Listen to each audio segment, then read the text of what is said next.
Vous êtes prêts à parler d'une série où on va attendre toute une saison qu'un mec se branle. Bonjour à tous, je suis Critique Masqué, bienvenue dans cette critique à chaud de Sexual Education, la nouvelle série de Netflix qui est sortie vendredi dernier. Et écoutez, j'ai pas l'habitude de critiquer des séries, mais là je l'ai binge-watché hyper vite et j'ai vraiment beaucoup aimé. Donc je vais faire une petite critique en deux parties où je vais vous donner envie de la découvrir et après je ferai une partie spoiler parce que c'est pas une, enfin je vais pas spoiler exactement, mais une critique pour ceux qui auront vu la série. Voilà, donc en deux parties, je vous donne envie. Et après, on en discute pour ceux qui l'ont vu. Sex Education, ça raconte l'histoire de Otis, un lycéen britannique un peu anecdotique, invisible, qui a la grosse particularité d'être le fils d'une thérapeute sexuelle. Voilà, donc il va être au lycée, et le gros problème d'Otis, c'est qu'en fait, il n'arrive pas à se branler. Et donc malgré le fait qu'il soit totalement inexpérimenté sexuellement et qu'il ait même des énormes complexes, Otis est par contre un excellent thérapeute sexuel, en fait, il tient ça de ses parents, et le principe c'est qu'avec une autre élève, Maeve, qui est un peu l'espèce d'élève rebelle, très belle et très intelligente, mais voilà, l'espèce de fille badass qui sort d'une famille fauchée, d'un peu de redneck mais à l'anglaise, et ensemble, ils vont monter une espèce de clinique, enfin pas de clinique, c'est anecdotique, enfin une espèce de thérapie sexuelle où les élèves payent pour obtenir des conseils de la part d'Otis pour régler leurs problèmes. Donc c'est une série teen, une vraie série teen qui va utiliser les codes du lycée en Angleterre, mais t'as pas mal l'impression d'être aux États-Unis parce qu'il y a vraiment tous les codes des lycées américains qui sont repris, les sportifs qui ont les vestes, le sport qui est vraiment un élément central du lycée, le bal de promo, enfin d'ailleurs ils en jouent, ils sentent qu'ils ont fait une série américanisée mais qui se passe en Angleterre, ce qui apporte un certain charme parce que déjà on est dans un autre contexte que juste les ricains, on a cette espèce d'accent anglais pour les comédiens qui sont quand même assez agréable à l'écoute. Et voilà, on est dans un nouvel univers que j'avoue que je connaissais pas trop, les lycées anglais. Et rien que ça, déjà, ça m'a plu. Mais surtout, on est dans une série qui va assumer son côté cul. C'est une série qui parle de sexe et qui va montrer rapidement du sexe, c'est-à-dire qu'il n'a pas de complexe avec ça. Et ce qui fait que ça en fait une série plutôt moderne, dans le sens où ça va parler de sujets d'actualité, enfin d'actualité non, mais de sujets dans l'air du temps, de toutes les sexualités, on va parler d'homosexualité, il y a un personnage central qui est homosexuel, qui est le meilleur ami d'Otis, qui donc a pas du tout de problème vis-à-vis de son identité sexuelle, mais qui a juste des problèmes d'acceptation des regards des autres, de comment il agit, comment trouver l'amour quand t'es homosexuel au lycée, qu'il y a deux homos dans tout le lycée, ouvertement, voilà, des trucs comme ça. Ça va être un sujet qui va parler de première fois, de complexe, d'avoir un gros sexe, de pas avoir, de devenir lesbienne, mais de pas savoir, comment l'amitié fait quand tu deviens lesbienne et que tu sors avec ton ancienne meilleure amie, genre, t'as plein de, voilà. Chaque épisode, en fait, t'as une espèce de fil rouge qui sont donc les relations entre les personnages, et chaque épisode va être rythmé au rythme d'un patient ou d'un cas particulier que Otis va plus ou moins aider à résoudre durant l'épisode. Donc c'est à la fois feuilletonnant et à la fois épisodique. Et en fait, ce que j'aime beaucoup, c'est que derrière cet aspect assez moderne sur la manière d'aborder des sujets qui sont pas forcément toujours abordés dans les séries teen, et surtout de manière assez frontale, on parle vraiment de cul frontalement, on va parler, comme je l'ai dit, de plein de sujets de cul, mais comme sans filtre. Et en fait, la série se repose sur des codes très très anciens, et on est à deux doigts d'être dans le soap, ou en tout cas dans l'espèce de drama teen, qui est extrêmement nostalgique et satisfaisant, enfin un petit cocon de chaleureux, quoi. C'est vraiment une série chaleureuse. Chaleureuse notamment grâce à ses personnages, parce qu'il y a vraiment une galerie de personnages qui est hyper attachante et dont on se met à vraiment faire partie de cette bande-là au fur et à mesure des épisodes. C'est ce qui fonctionne bien dans ce type de série. Et là, donc, la série tient grâce à un système qui est exploité dans les séries depuis toujours, qui est le principe de la Rachel et de la Ross, quoi, enfin, de Rachel et Ross, de Friends, cette espèce d'amour où on sent qu'on a envie qu'ils soient ensemble, mais est-ce qu'ils vont l'être un jour? Et donc, la série exploite ça, et ça fonctionne très très bien. Vraiment, ça joue sur des codes qui sont hyper éculés, mais, encore une fois, quand c'est bien fait, dans un contexte un poil plus moderne que d'habitude, c'est hyper plaisant, quoi. Ça en fait une série qui est drôle, qui est touchante, qui est sincère, qui est loin d'être bête, honnêtement, et qui aborde des sujets qui sont pas forcément toujours abordés dans la série de manière, je pense, assez pertinente, qui va permettre à beaucoup de gens de se libérer, en tout cas d'avoir une parole un peu plus libre, de sentir qu'ils sont pas les seuls à avoir certains problèmes ou certaines anxiétés, et de brasser des profils d'adolescents qui sont pas toujours non plus abordés dans les séries. On voit tout type de physique, on voit tout type de relations, tout type de personnalité. Alors au final, la série se vante t'explique que c'est Sexual Education, mais finalement, c'est plus une série qui va parler d'amour, c'est plus une série qui va parler de relations entre les parents, par exemple, la relation père-fils ou la relation mère-fils, qui est assez importante, ou même les relations de frères et sœurs. Enfin, c'est vraiment une série qui brasse beaucoup de sujets qui sont juste de l'ordre de l'humain et des relations, en fait, que les hommes et les femmes ont entre eux, plus que juste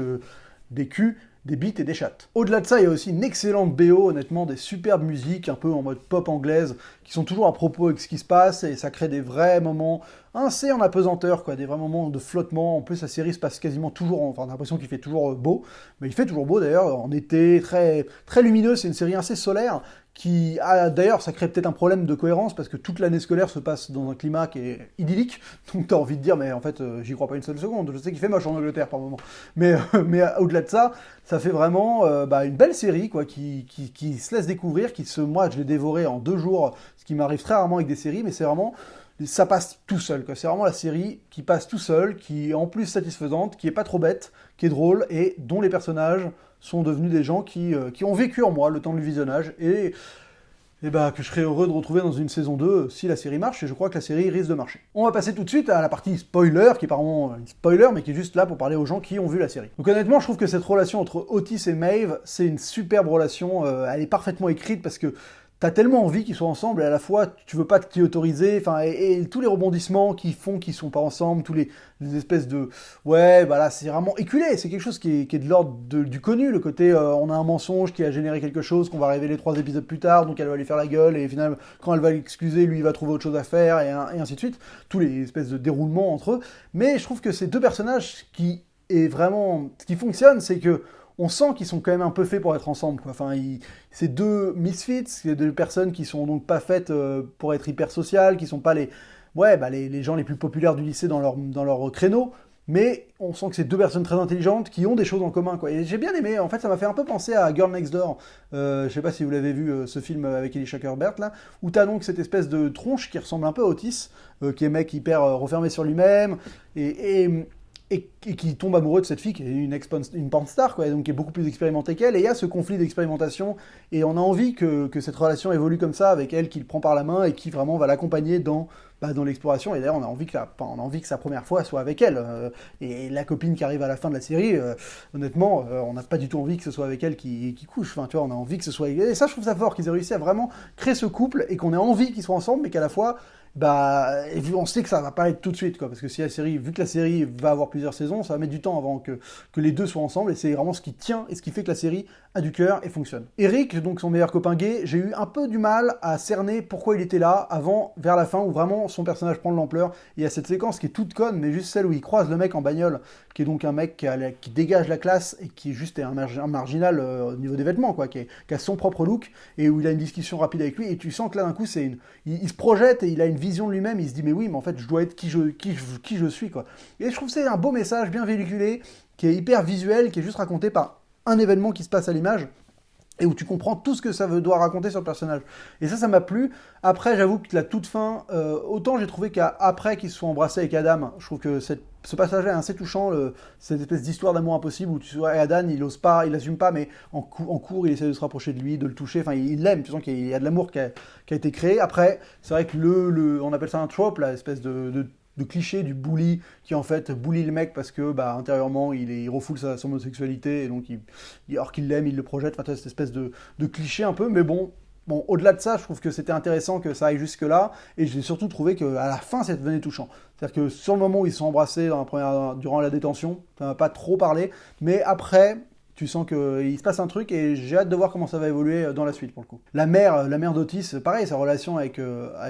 Jacob, c'est hyper touchant, t'as envie aussi qu'ils soient ensemble. Enfin, ils arrivent vraiment à créer des bons binômes, et des vraies alchimies entre les comédiens qui sont tous excellents, et de donner envie vraiment que les gens s'aiment, en fait. C'est ça qui est fort, c'est que c'est une série où tu as envie que l'amour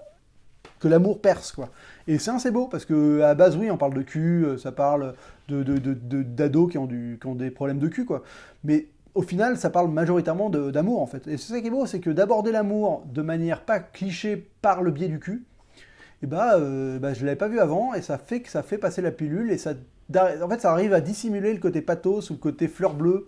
qui pourrait être un peu repoussant à la base, parce que voilà, ça peut paraître un peu mièvre, cliché, un peu voilà, tout ça. Et grâce au fait que ça aborde frontalement des sujets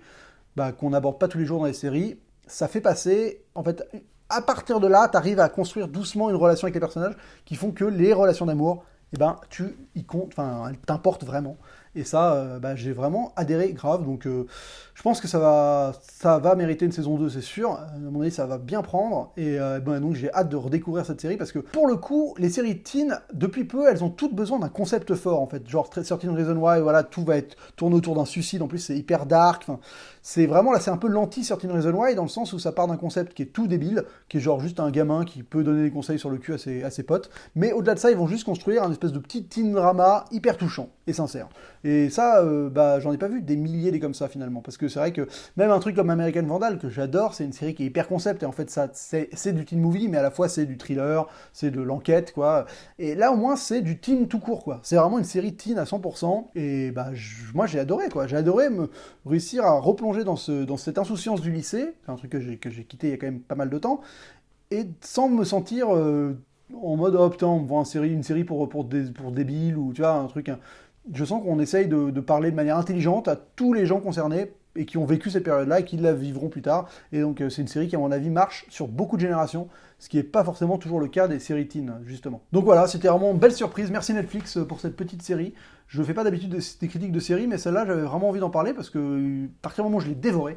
je trouve que c'est intéressant de partager mon dévorage. Voilà, mon dévorage. Donc j'espère que si vous l'avez vu, vous allez me dire ce que vous en avez pensé de Sex Education dans les commentaires. Vous pouvez aller sur ma page YouTube pour regarder des pubs et financer d'autres vidéos. Vous pouvez aussi partager cette vidéo, mettre un like, vous abonner. Vous connaissez, tous les autres vidéastes disent exactement la même chose au milieu de leur vidéo. Moi je le dis à la fin ce coup-ci, mais ça peut m'arriver de le dire au milieu. Bref, on se retrouve très vite pour une prochaine, et d'ici là, bonne toile!